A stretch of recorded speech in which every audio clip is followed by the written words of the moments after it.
Hello hello नमस्कार friend. Uttar Pradesh exam YouTube channel में आपका स्वागत है। आज हम ज्योग्राफी का एक टॉपिक गंगा नदी तंत्र इसके बारे में पढ़ेंगे। आइए शुरुआत करते हैं गंगा के बारे में। जो गंगा है, देश के एक चौथाई भाग में इसका विस्तार है, नदियों के, ठीक है। और जिसका जो उद्गम स्थल है गंगोत्री ग्लेशियर से निकलता है, क्योंकि जो गंगा है दो नदियों से मिलकर बनती है, एक अलकनंदा और एक भागीरथी। और ये दोनों मिलती हैं देवप्रयाग में, ठीक है। और जो भागीरथी है वो गंगोत्री ग्लेशियर से निकलती है, और जो अलकनंदा है वो सत्तोपथ ग्लेशियर से निकलती है। और जो गंगा की जो लंबाई है 2525 किलोमीटर है। और आइए आपको मैं ये ग्लेशियर की एक इमेज दिखा देता हूँ, ठीक है। ये देखिएगा गंगोत्री ग्लेशियर है, बहुत खूबसूरत है। और ये देखिए संतोपत ग्लेशियर है। आइए गंगा की कुछ विशेषताओं की बात करें। ये गंगा है स्वतः स्वच्छ होने वाली नदी है, क्योंकि इसमें एक बैक्टीरिया फेज नामक वायरस पाया जाता है, और जिस कारण इसमें डिजॉल्व ऑक्सीजन पाई जाती है, और इसी कारण इसमें जो गंगा डॉल्फिन भी पाई जाती है। जो गंगा डॉल्फिन है भारत का जलीय जीव भी घोषित किया जा चुका है, शायद 2009 में है, एक बार चेक कर लीजिएगा। और जो गंगा नदी है भारत की राष्ट्रीय नदी 2008 में घोषित की गई थी, ठीक है। और जो गंगा है भारत के 5 राज्यों से होकर गुजरती है। सबसे पहले उत्तराखंड से निकलकर उत्तर प्रदेश में प्रवेश करती है, फिर बिहार में, फिर झारखंड, फिर पश्चिम बंगाल में। पश्चिम बंगाल में से भागीरथी भी कहा जाता है। और पश्चिम बंगाल से निकलकर ये बांग्लादेश में प्रवेश कर जाती है, और बांग्लादेश में इसका नाम पद्मा पड़ जाता है, ठीक है। और और इसमें इसी में आके ब्रह्मपुत्र नदी इसी में मिल जाती है। और इसी में जो पश्चिम बंगाल है यहाँ से इसकी एक शाखा निकलती है, जो कि कलकत्ता साइड चली जाती है, जिसका नाम हुगली होता है, ठीक है। ये भी याद रखिएगा, इम्पोर्टेंट है। मैं आगे अभी मैप के माध्यम से आपको बता दूंगा, ठीक है। और आगे देखते हैं जो अलकनंदा है, सबसे शुरुआत होती है इसकी जो अलकनंदा और भागीरथी से। और जो अलकनंदा नदी है वो अकेले आती नहीं है, कई नदियों को साथ लेके आती है, ठीक है। और जो कौन कौन सी उसकी सहायक नदियां हैं उसके बारे में आज चर्चा करेंगे। आइए देखते हैं। सबसे पहले विष्णु प्रयाग में धौली गंगा मिलती है, ठीक है। और उसके बाद नंद प्रयाग में नंदाकिनी मिलती है।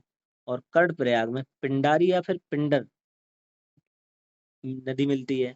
और जो रुद्र प्रयाग में मंदाकिनी मिलती है।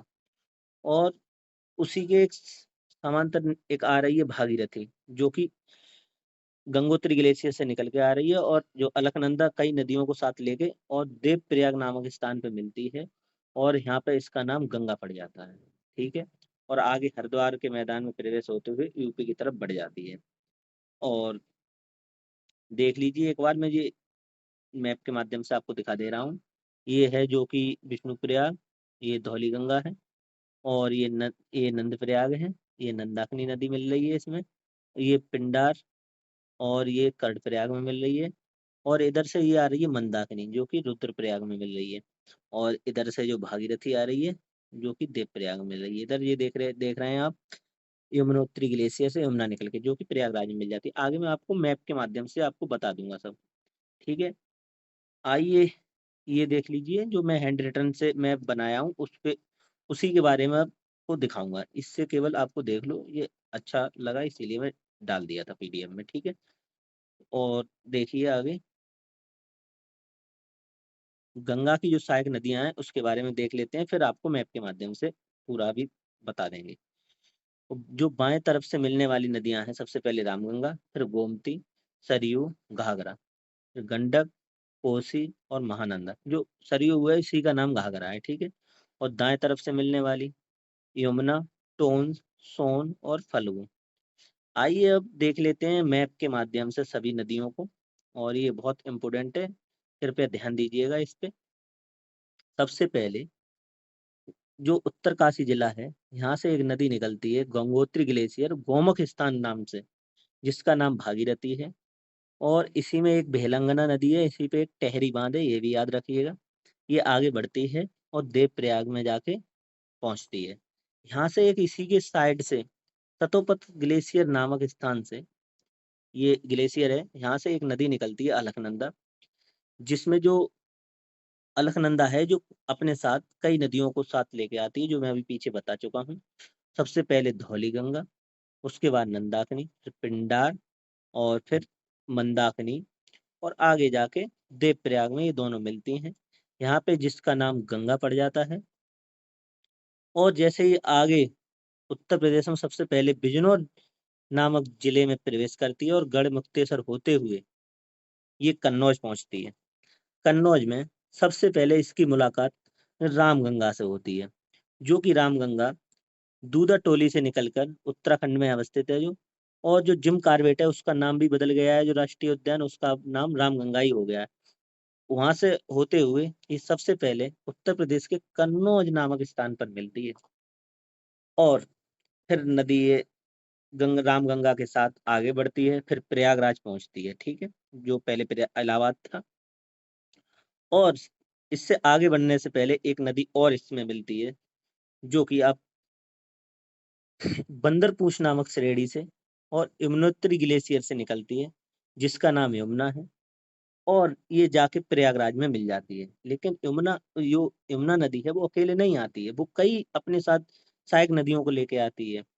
सबसे पहले इसमें जो चंबल नदी मिलती है वो की इटावा में मिलती है, ठीक है। उसके बाद हमीरपुर में बेतवा, और उसके बाद बांदा में केन, ठीक है। और जो चंबल है इसमें एक क्षिप्रा नदी मिलती है और एक बनास नदी मिलती है। और चंबल में ही और एक सिंध नदी जो यमुना में मिल जाती है, ठीक है। और जो चंबल नदी है वो जनापाऊ पहाड़ियों से निकलती है, और जो क्षिप्रा नदी है वो काठी बड़ी पहाड़ियों से निकलती है। और जो क्षिप्रा नदी क्यों दिखाई गई है इसमें, क्योंकि इसी नदी के किनारे महाकुंभ लगता है, ठीक है। और बेतवा नदी है वो बिंद श्रेणी से निकलती है, बिंद पर्वत से। और जो कैन नदी है वो कैमूर पहाड़ी से निकलती है, ठीक है। और जाके ये सभी नदियों का जल लेके और प्रयागराज में जाके मिल जाती है। अब जैसे ही आगे बढ़ती है, सबसे पहले टॉन्स नदी मिलती है, फिर उसके बाद एक नदी ऊपर से निकल के आती है, एक पीलीभीत झील है।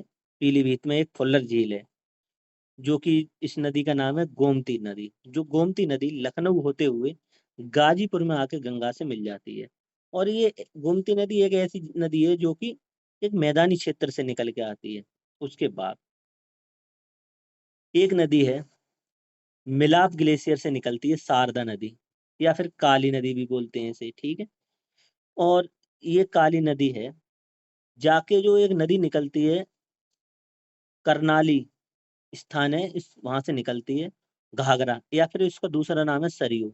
और ये अयोध्या होते हुए ये जो शारदा नदी है ये बाराबंकी में मिल जाती है, और अयोध्या होते हुए बिहार के छपरा नामक स्थान पे मिल जाती है, ठीक है। और फिर जैसे ही आगे बढ़ते हैं पटना में पहुंचते हैं। पटना में एक नदी नीचे से निकल के आ रही होती है, सोन नदी, ठीक है, जो कि पटना में मिल जाती है इसमें। और ये फल्गु नदी मिलती है इसमें, वो पहले ही बता चुका हूँ मैं। और एक नेपाल से नदी निकल के आती है गंडक नदी, और ये बिहार के सोनपुर नामक स्थान पर मिल जाती है।